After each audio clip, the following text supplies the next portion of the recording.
I'm Zacchary Bird, I'm a vegan chef and cookbook author from Melbourne, Australia, and today we're making my battered mushroom calamari with the tzatziki mayo to boot.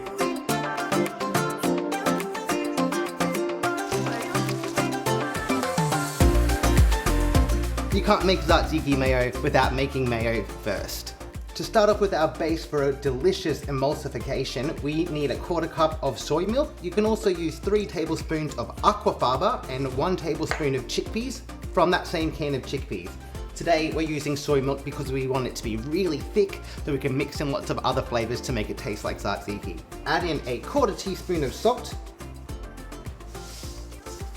a 3/4 of a teaspoon of white vinegar, or lemon juice if you've got it on hand. And we're gonna have a 1/4 teaspoon of Dijon mustard and the same of garlic powder. This is our delicious base and all the flavors are gonna come from what we've added in. So to get started, we're gonna give everything a little froth. We are ready to emulsify. I have 3/4 of a cup of canola oil. You can use vegetable or sunflower oil, but you just want something that's really neutral and won't add too much extra flavor because it's already ready to go. You want to very slowly pour in the oil as you continue to run your immersion blender, and that's going to allow it to not break and capture all that oil in our emulsion. Once most of the oil is in, you can start going quicker because it won't break the emulsion. Mayonnaise is mostly fat, so that helps carry flavors into your dishes really easily. So because it's so thick, I can add cucumber juice and grated cucumber and make this taste a lot like tzatziki. I'm going to use half of a cucumber, cut it in half again, and use a teaspoon to scrape out the seeds. Once that's done, we're ready to do some grating. We want to grate this really finely so that the flavor is dispersed really well throughout our fresh mayonnaise. Squeeze out the extra liquid, but don't worry, it is not going anywhere because we're going to pour that straight into our thick mayonnaise for some extra flavor. Then you can add the cucumber in as well, so there's lots of little chewy pieces in your tzatziki. The other flavors you're going to want to add in to make this taste truly authentic is some fresh lemon juice, at least a clove of garlic, if not more. I'll leave that up to your heart to dictate. Lastly, my favorite herb of all time is dill. Pop that in with your mayonnaise, and all we need to do now is give it a hearty stir. If you check out Vegan Junk Food, you'll find lots of other recipes with a mayonnaise base, like chipotle mayo, there is tzatziki mayo that we're making now, wasabi mayo. There's so many varieties that you can make once you master mayonnaise at home. By making these mayonnaises at home and mixing in your own flavors, you're gonna save on time, you're gonna save on money, and you're gonna save the animals too. We have our tzatziki mayo ready for dipping, but what to dip? We are making calamari out of mushrooms, and I'll tell you, mushrooms are much easier to catch than squid, so you're gonna love how simple this recipe is. Completely vegan and delicious. My favorite choice is oyster mushrooms. They have this beautiful rubberiness that fries up really easily, and they do the job without having to add too much to them.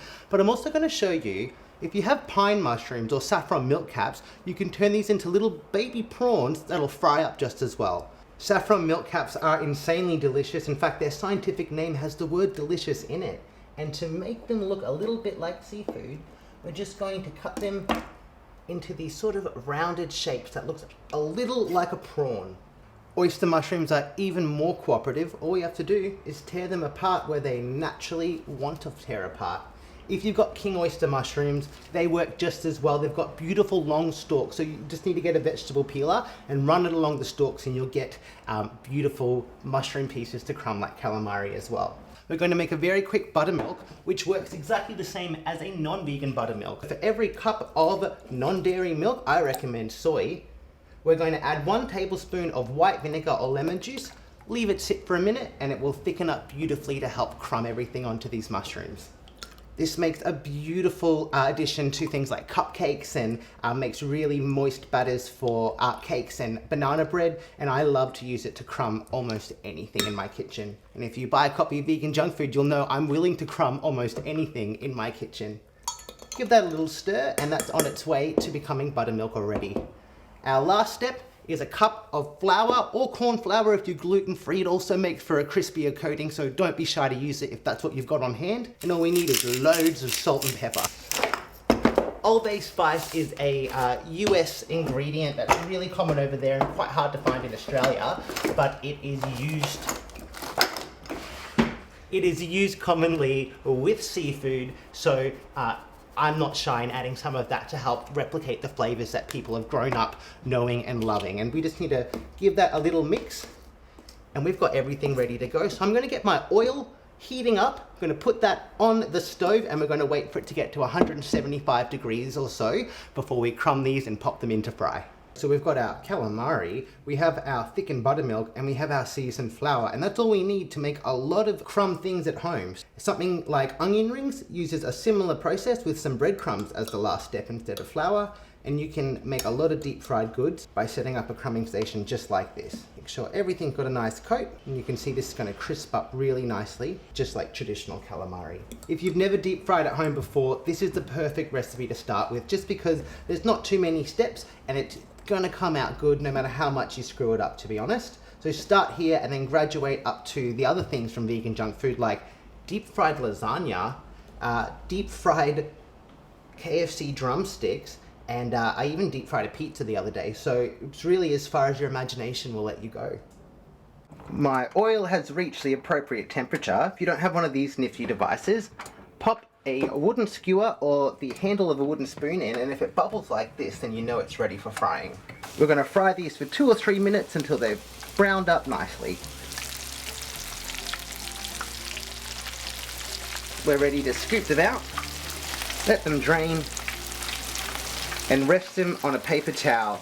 Salt and pepper them immediately so it clings to the outside.